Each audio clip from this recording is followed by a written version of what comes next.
Seeing Hanli's gaze drift, the silverhorn rhinoceros being cautiously attempted to shift his massive body.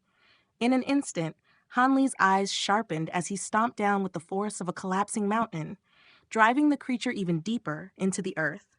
I said I wouldn't kill you, Hanli said coldly, but that doesn't mean you can test my patience. The silverhorn rhinoceros shuddered violently and immediately went still, not daring to make another sound. Among the 8 regal bloodlines, which one does that adolescent beast possess? Hanli asked. I don't know, the rhinoceros replied hesitantly. Hanli snorted softly, lifting an eyebrow. Then searching your soul will be faster. I'm telling the truth, the creature hurriedly cried. The beast is in a strange state, like it's sealed within stone. It emits no aura at all, so I truly can't discern its origin. Then how are you certain it carries a regal bloodline? Hanli pressed. Those with regal bloodlines naturally dominate other primordial beings, stirring an instinctive urge to submit, the rhinoceros explained. Humans wouldn't understand such a feeling. Hanli was already familiar with such principles. His own heavenly phoenix bloodline could suppress countless avian demon beasts without effort. Take me to the adolescent beast, Hanli ordered. The 8 regal bloodlines were all terrifyingly powerful. Hanli's 12 awakening transformations still lacked 2 true spirit bloodlines. If this beast could fill one of those gaps, it would be an unexpected boon. You promised to release me once I answered you, the silverhorn rhinoceros roared angrily. So much for human trustworthiness. Who told you I was human? Hanli asked calmly. That's impossible, the rhinoceros denied. Shaking his massive head, Hanli offered no argument. Instead, he activated his true spirit bloodlines, his form erupting in crackling light as he transformed into a colossal lightning bird. At the same time, he withdrew all azure bamboo cloud's warm swords into his body, fully revealing his true spirit aura to every surrounding silverhorn rhinoceros and cloudspot tiger. A suffocating pressure descended instantly. All primordial beings froze where they stood, bloodline instinct forcing them into submission. How could this be? The rhinoceros stammered in disbelief.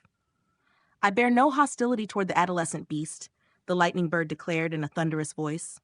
You say it lies in a strange slumber. Perhaps I can even save it. With a beat of its wings, the lightning bird soared skyward. Freed from Hanli's suppression, the rhinoceros struggled to his feet. After a long moment of silence, he finally lowered his head. Very well, I'll take you to it. Hanli then roused the unconscious cloudspot tiger leader. After brief exchanges, he learned the rhinoceros was named Sangtu, while the tiger was Yunbao. Thus, a battle destined to end in bloodshed dissolved under Hanli's intervention. Soon, the primordial beings returned to their tribes, leaving only a small escort to accompany Sangtu and Hanli. They arrived before a small mountain, where Sangtu led them to a partially concealed cave entrance. The moment Hanli reached it, scorching heat and a pungent sulfur stench washed over him. He swept his spiritual sense inward, yet detected no unusual aura. It's inside? Hanli asked. This cave holds a lava lake, Sangtu explained. We harvest forging materials here. One tribesman fell deep inside by accident. That's how we discovered the beast. Let on, Hanli said. Now in his normal form, Sangtu stood barely 10 feet tall, far removed from his fearsome battlefield presence. The cloudspot tigers were the same, bipedal, upright, their beastly features subdued. The cave was vast and smooth-walled, with a long sloping path descending tens of thousands of feet, ending at a round opening. Beyond it lay another cavern bathed in crimson light. That's where it is, Sangtu said. Inside, a massive underground lava lake stretched out. The surface was covered by hardened black slabs, with molten red light glowing beneath. At the center floated a dog-shaped mass of black stone. Hanli flew closer, curiosity rising. As he approached, a strange sensation stirred within him. Sangtu and the others instinctively bowed their heads, unable to resist the bloodline pressure. That's it, Sangtu murmured. Hanli studied the stone intently, confusion deepening. Something's wrong, Sangtu said. Last time, the lake was far more active. Was it always this dark? Hanli asked. It was black, but not this deep, Sangtu replied. Hanli gently touched it, feeling an unexpected chill. It was gravely injured by an ice attribute attack, Hanli concluded. To survive, it sealed itself completely and used the lava's heat to suppress its wounds. Realization dawned on Sangtu. I'm taking it with me, Hanli said. I won't allow it. Yunbao stepped forward. Hanli's gaze made fear flash across Yunbao's eyes, yet he persisted. Removing it may endanger its life. Your concern is reasonable, Hanli replied, but I have a way. A brilliant silver flame bloomed in his palm, its heat dwarfing the lava lake. Sangtu and the others retreated instinctively. Now may I take it? Hanli asked. Yunbao bowed deeply. Forgive my doubt. They returned to the Silverhorn Rhinoceros tribe by a great river, where towering tents stood like a stone forest.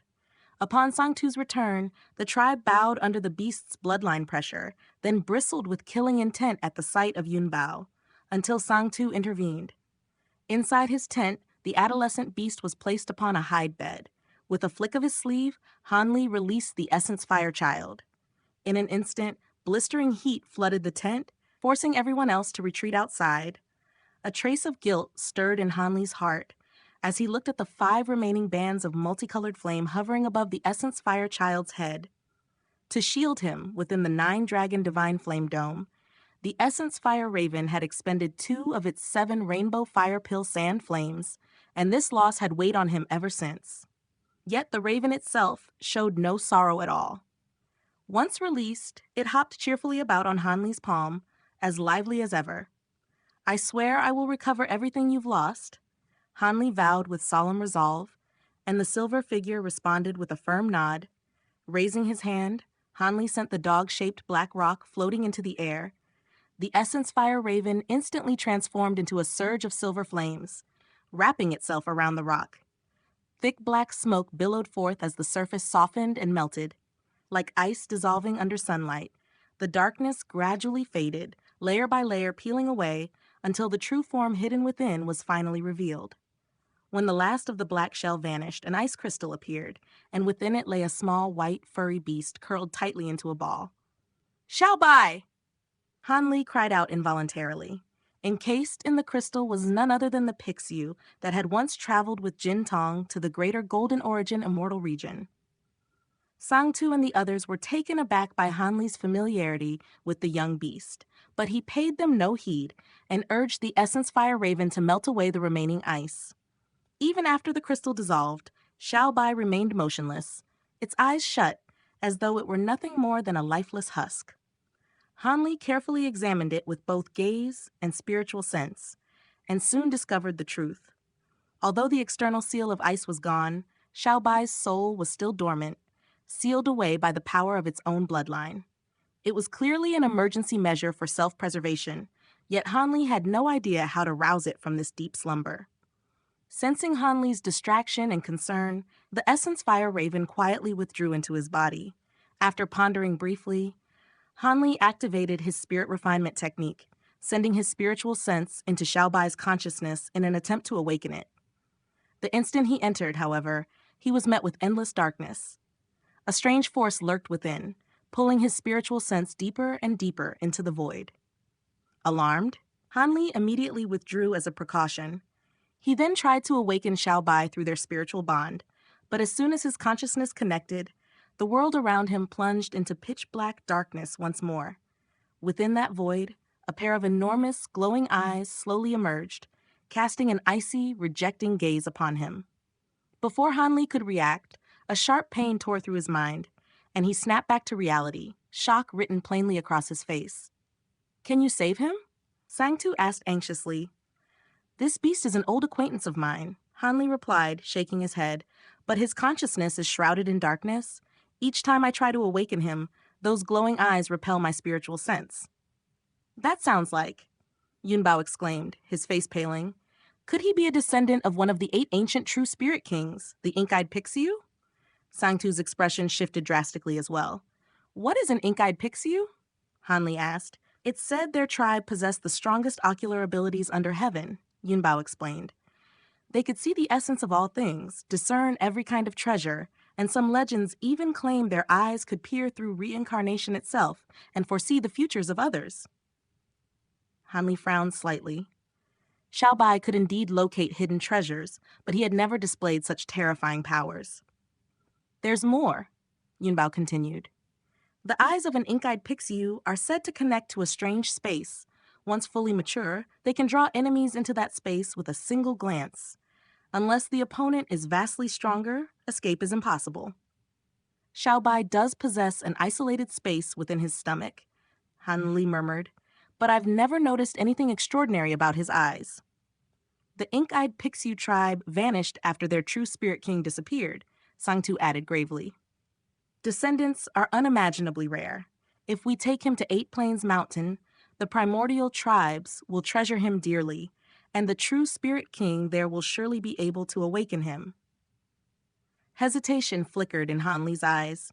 He had planned to cultivate in seclusion until reaching the early great encompassment stage and restoring his time Dao runes before heading to the greater Golden Origin Immortal region for the Reincarnation Palace mission. Now, that plan had to change. After careful thought, he chose Xiaobai's life over all else. Once awakened, Xiaobai could reveal what truly happened in the Nine Origins Temple, which would greatly improve Hanli's chances of rescuing Jin Tong during the mission. I'll go with you to Eight Plains Mountain to save Xiaobai, Hanli declared. Sangtu and Yunbao both stiffened. Sangtu quickly replied, Our Silverhorn Rhinoceros tribe can handle this ourselves. Yunbao snorted coldly but remained silent.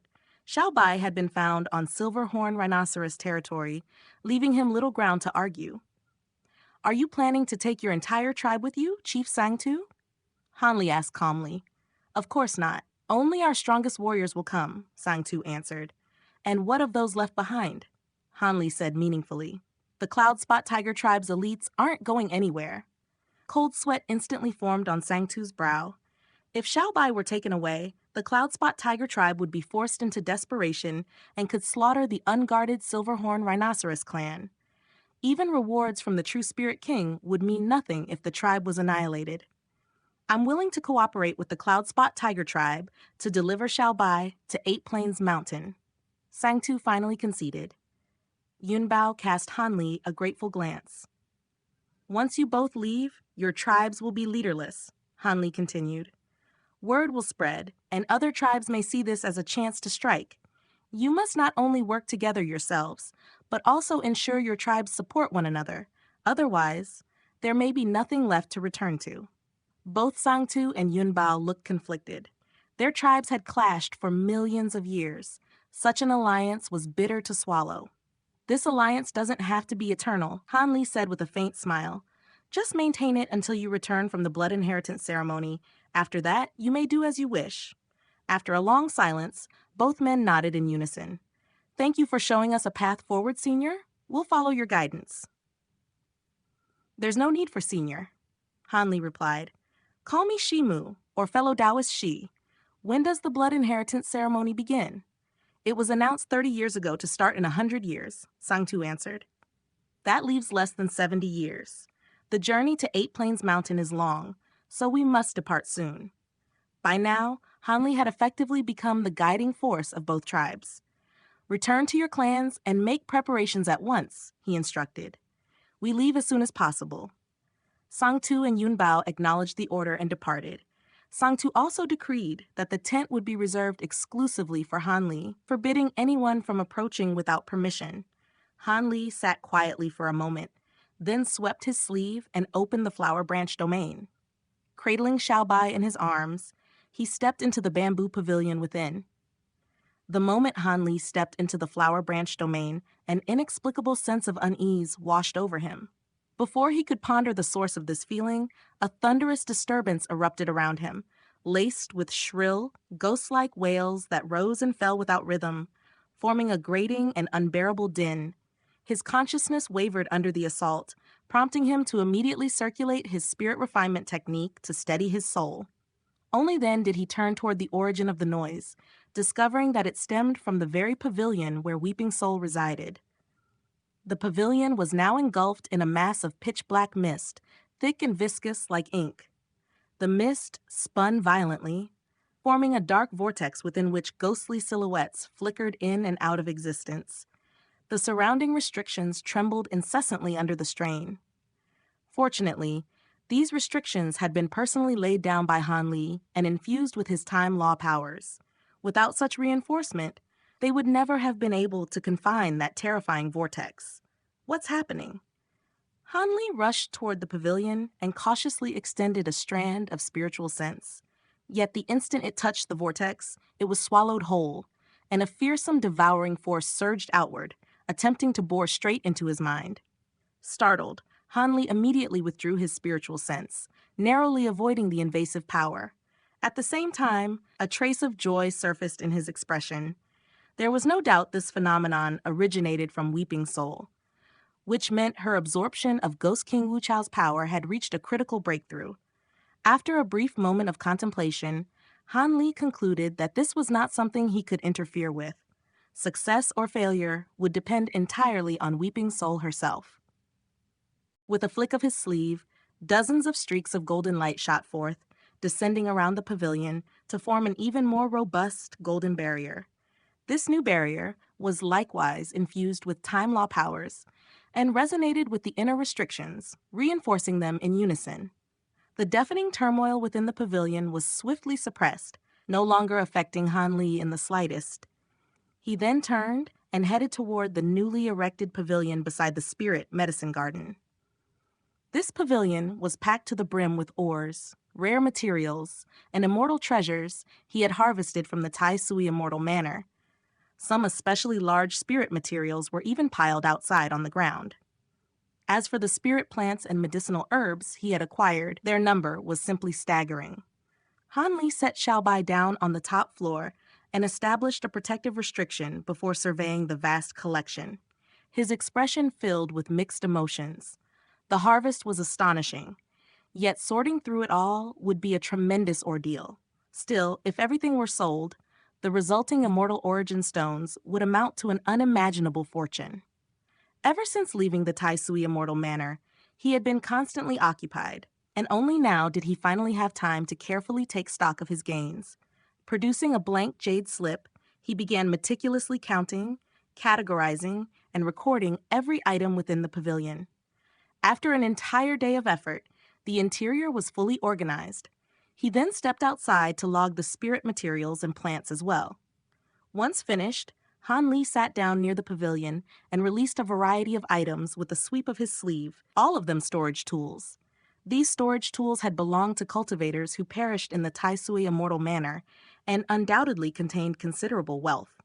Among them, the most valuable were those once owned by Shi Chan and Lan Yuanzi. Han Li had only briefly examined Shi Chan's storage tool before, and now finally conducted a thorough inspection.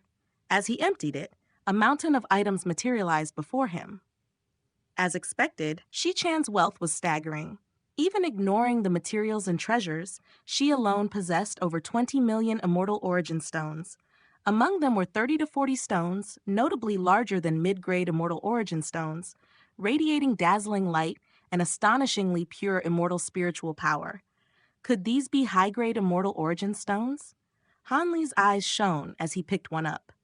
Instantly, vast and pristine immortal spiritual power surged into his body, making him feel as though he were soaking in a warm spring. The blissful sensation nearly drew a groan from his lips. Smiling broadly, he examined the stone in his hand.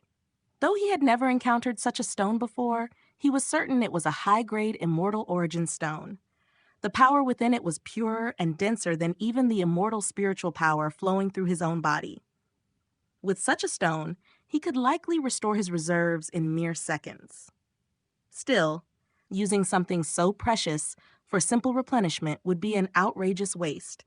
According to ancient records, high-grade immortal origin stones could be used to refine top-tier immortal treasures, assist in breakthroughs, or even sever corpse souls. After admiring them for a time, Han Li carefully stored the high-grade stones, then put away the rest of the immortal origin stones as well. He proceeded to categorize the remaining items in Shi Chan's storage tool before turning his attention to Lan Yuanzi's. Back in the Aeon Pagoda, Han Li had seized Lan Yuanzi's storage tool after capturing him. Repeating the process, he emptied and sorted its contents.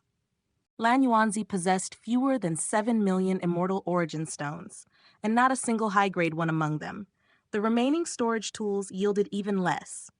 Their former owners were of modest cultivation, and together they contained fewer than 5 million immortal origin stones. Han Li transferred all of these stones into his own storage tool. unable to suppress a satisfied smile. Previously, he had held fewer than 10 million Immortal Origin Stones. Now, his wealth had more than quadrupled. Moreover, once all the surrounding treasures were sold, he estimated his fortune would double yet again.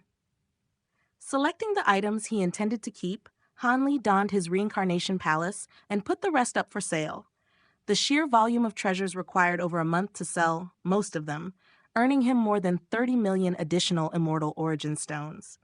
This was despite selling at low prices to expedite the process. Otherwise, the profit would have been even greater. The remaining items were too rare or peculiar to sell immediately and would have to wait for suitable buyers. Regardless, his total wealth now exceeded 70 million Immortal Origin Stones, enough to last him for an extremely long time. Even great encompassment cultivators would consider such wealth immense, and his personal fortune now rivaled that of major sects in smaller immortal regions. With such resources, he was confident he could afford the time law materials he sought. Unfortunately, those materials were exceedingly rare, so even with the stones in hand, patience would be required. Just then, Hanli raised an eyebrow and exited the flower branch domain, arriving inside the tent. Senior Shimu. Sangtu's voice sounded from outside, though he did not enter. Sangtu and Yunbao stood outside with over a dozen subordinates each. Behind them rested a bone-flying boat 400 to 500 feet long, built from ordinary materials, with 2 winged tiger demon beasts tethered to it. Several smaller flying boats and carriages followed behind, all heavily laden with cargo and drawn by similar winged tiger beasts. Clearly, departure time had come. "Come in," Hanli said. "All preparations are complete. Senior Shimu, when shall we depart?" Sangtu asked respectfully. "Immediately," Hanli replied. He exited the tent and was personally escorted to the finest room aboard the flying boat. The vessel glowed as it lifted into the air, and the winged tiger beasts spread their wings and surged forward. Though only at the golden immortal stage, the beasts flew with astonishing speed, rivaling even some high zenith cultivators. Hanli possessed faster flying boats, but revealing them could expose his human identity, so he refrained. "I will enter seclusion. Do not disturb me unless necessary," he instructed. Sangtu and Yunbao promptly acknowledged and withdrew. Satisfied with their obedience, Hanli set up restrictions in the room, then returned to the flower branch domain and sat within the bamboo pavilion. Though the recent sales had brought immense wealth, they were not his greatest gains from the Tai Sui Immortal Manor. With a sweep of his sleeve, 4 items appeared before him. The first was a golden scroll bound with a thin golden string, once placed upon the same altar as the Aeon Divine Lamp. The second was a purple jade slip containing the 5 lightning true mantra bestowed by the dark heaven's devilish deity. The third was the Aeon Divine Lamp itself. The fourth was the diagram of the almighty sword array. Along with the white fire bead, these were the most valuable spoils he had obtained. Among them, Hanli reached for the golden scroll. He had examined the others before, but this scroll remained unopened, its contents unknown. Yet its placement beside the Aeon Divine Lamp made one thing certain: it was anything but ordinary. Hanli loosened the golden cord and slowly unfurled the scroll, anticipation glimmering in his eyes. Ancient characters on the cover spelled out Aeon True Mantra, and merely seeing the title caused his heart to stir, for he already sensed what kind of legacy lay within. As expected, the scroll recorded a time-attributed cultivation art, one that allowed the practitioner to give birth to the flames of eons, fearsome fires capable of eroding all things and ushering them toward decay and extinction. Hanli immersed himself in the golden text, reading with unwavering focus. Nearly an entire day passed before he finally set the scroll down, a rare smile of delight crossing his face as his gaze shifted toward the Aeon Divine Lamp. The profundity of the Aeon True Mantra was undeniable. Though it could not rival the Great 5 Elemental Illusion Mantra, it was still a top-tier time attribute art of the True Mantra sect. Yet Hanli's joy did not stem from gaining this technique alone. Hidden within the scripture was the long-sought refinement method for the Aeon Divine Lamp. Since its flame had gone out, the lamp had been nothing more than a hollow shell, and Hanli had long yearned to restore its former might. Without hesitation, he set aside the 5 lightning true mantra and the almighty sword array diagram. Though he had planned to study them carefully, none could compare to the urgency of reviving the Eon Divine Lamp. Unfurling the Eon True Mantra once more, Hanli focused on the section detailing the refinement process. Although the steps were clearly written, executing them would be far from simple, especially given that he had only just obtained the mantra. For those cultivating the Aeon True Mantra, the refinement was straightforward. Patiently nourish the lamp with time law powers.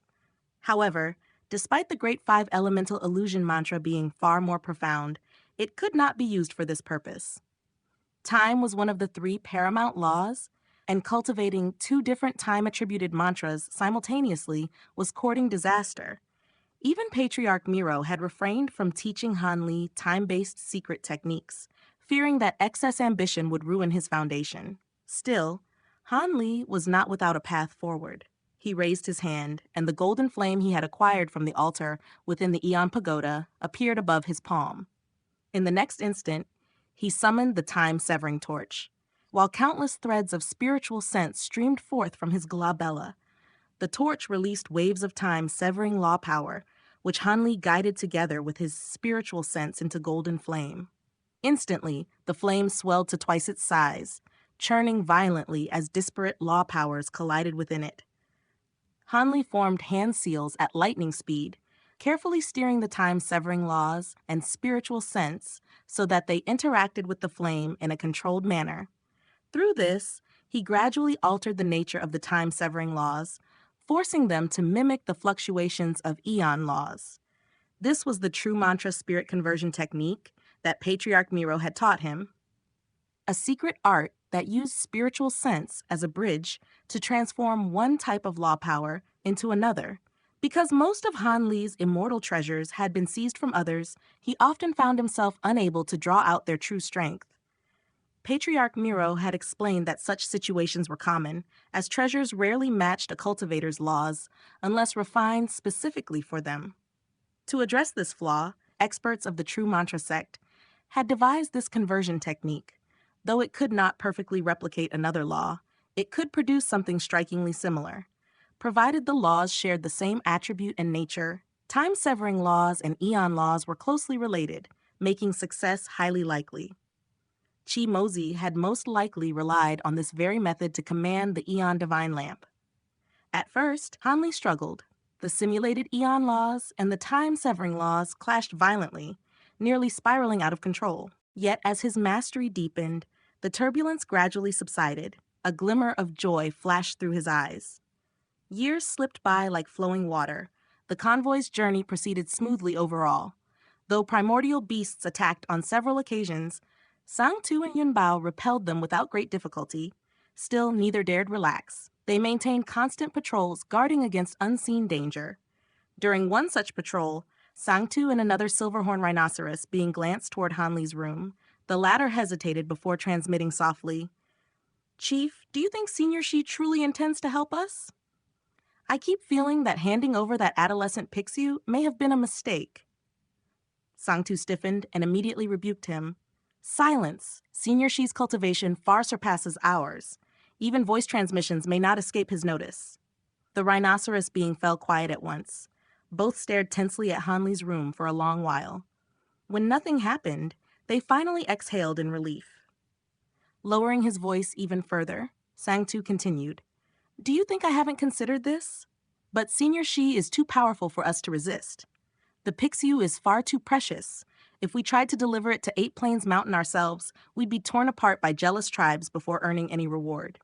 No matter his motives, relying on him is our only choice. From now on, forbid anyone from discussing him." "Chief's wisdom is unmatched," the rhinoceros being replied, admiration clear in his eyes. Just as Sang-Tu was about to respond, a dull thump echoed from Hanli's room. Both men jumped in fright, hearts pounding, but no further sound followed. They exchanged baffled looks, unable to make sense of it. Inside the flower branch domain, Hanli sat within the bamboo pavilion, looking utterly miserable.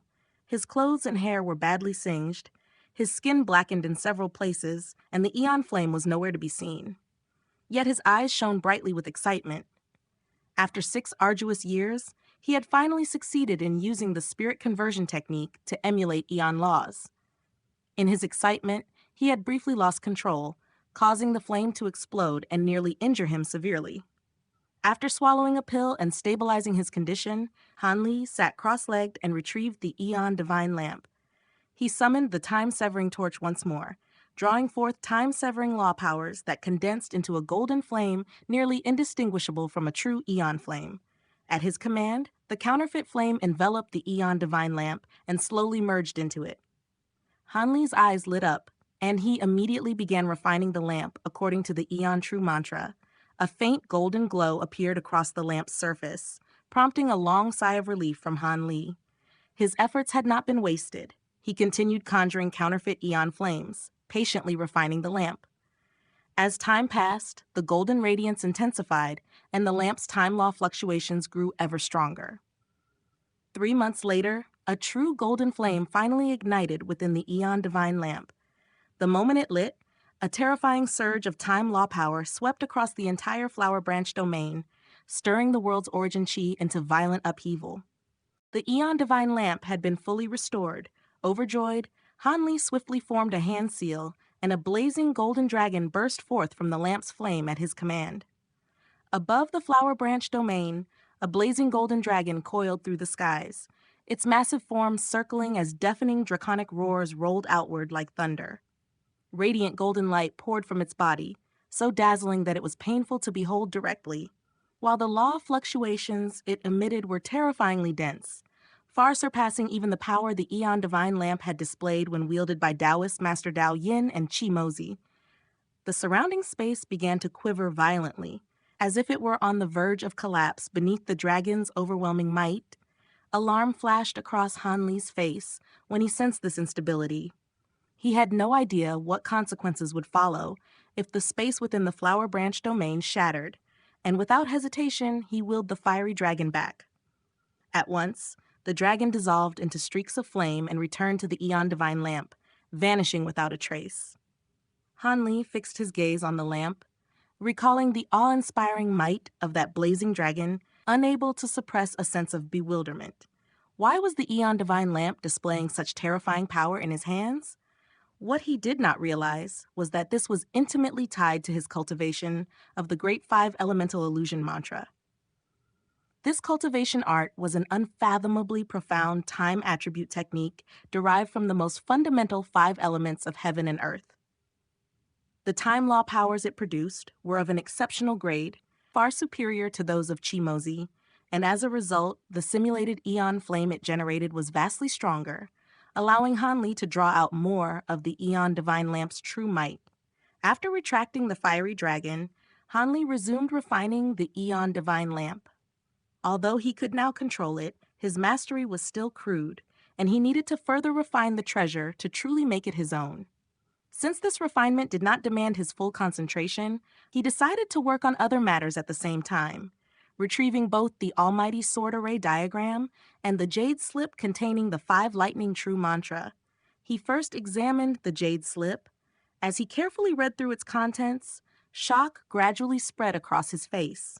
As expected of a cultivation art praised so highly by the dark heaven's devilish deity, the 5 lightning true mantra was truly extraordinary. According to the text, the lightnings of the world were divided into 36 heavenly lightnings, 72 earth lightnings, and 108 cloud lightnings.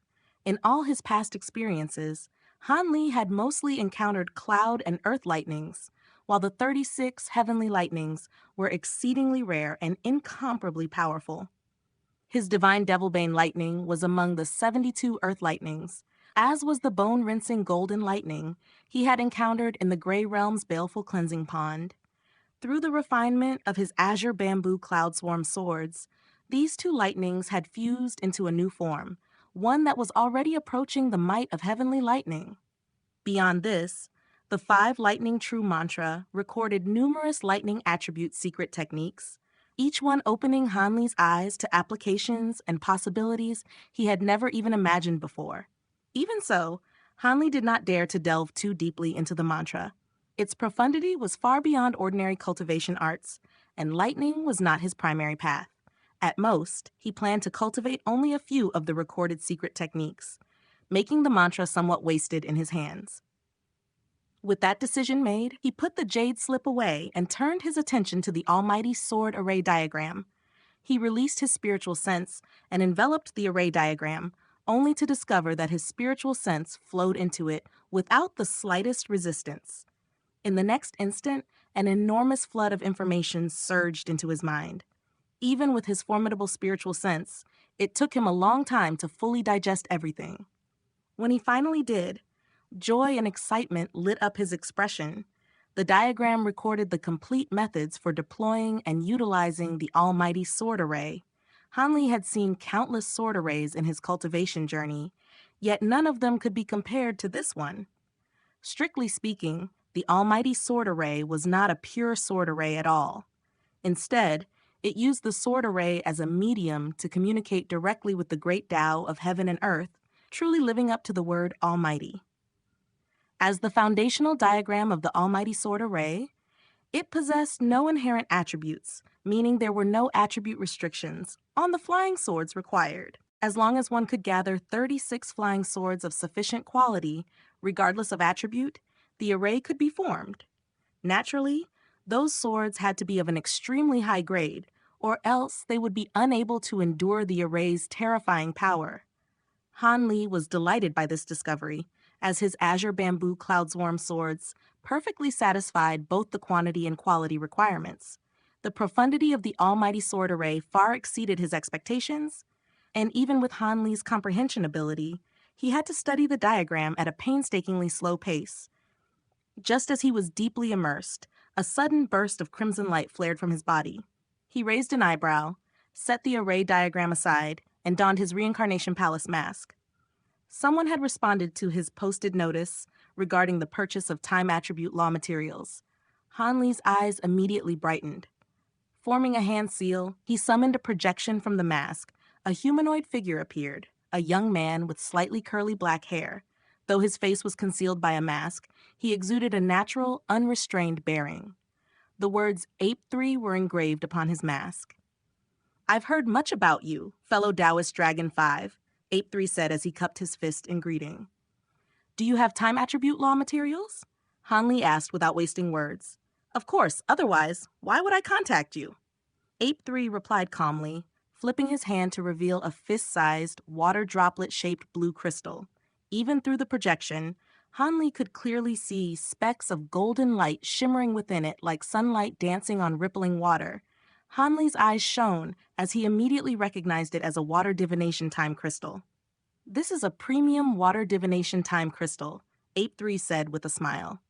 "Though it's not large, it contains immense time law power, enough to refine even a 5th-tier immortal treasure." Han Li nodded. From what he could tell, the time law power contained within it was no weaker than that of the Fire Age firefly nests he had obtained before. "How many immortal origin stones do you want for it?" he asked. "I spent nearly all my savings to obtain this crystal," Ape 3 replied, shaking his head. "I'm not selling it for immortal origin stones." "Then you want an exchange?" Han Li asked. "You could say that," Ape 3 replied with a faint smile. "More accurately, I want to make a deal." "Speak," Han Li said. "I'll be straightforward. I urgently need time attribute Tao pills. I've heard that you've refined such pills before, which is why I sought you out. I have enough materials to attempt 10 refinements, and I want you to refine 5 time attribute Tao pills for me. If you succeed, this water divination time crystal is yours." "And if I fail?" Han Li asked. "Then the deal is off," Ape 3 replied flatly. Han Li frowned slightly. Even for him, refining 5 Tao pills from 10 batches of materials was extremely difficult, and he lacked absolute confidence. Sensing his hesitation, Ape 3 spoke with a trace of displeasure. "This deal is entirely in your favor. I provide all the materials, and you provide only your skill. If you succeed, you gain the crystal. If you fail, you lose nothing. What is there to hesitate over?" "Please don't misunderstand," Han Li said calmly. "I intend to accept the deal. I simply have a few questions first." Ape 3's expression eased. "Go on." "Is there a minimum tier requirement for the Tao pills?" Han Li asked. "Of course, they must be at least 2nd-tier Tao pills. However, rest assured, The primary ingredients I'm providing are sufficient to refine even third-tier Tao pills, Ape 3 replied confidently. Hanli nodded. If you have further concerns, speak now. Ape 3 added, I don't want misunderstandings to ruin this deal. Hanli paused, then spoke earnestly. You're clearly well-versed in pill refinement, fellow Taoist Ape 3. You know that luck plays a crucial role. Refining 5 Tao pills from 10 batches is an exceptionally demanding task, even for veteran Tao pill masters. I will do my utmost, but if I fail, would you accept however many pills I manage to refine, along with immortal origin stones, at 3 times the market price for the crystal? I must refuse, Ape 3 replied without hesitation. I never go back on my word. If you want the water divination time crystal, you must fulfill my request. Even if you offered 10 times the price, I would not sell it to you if you fail.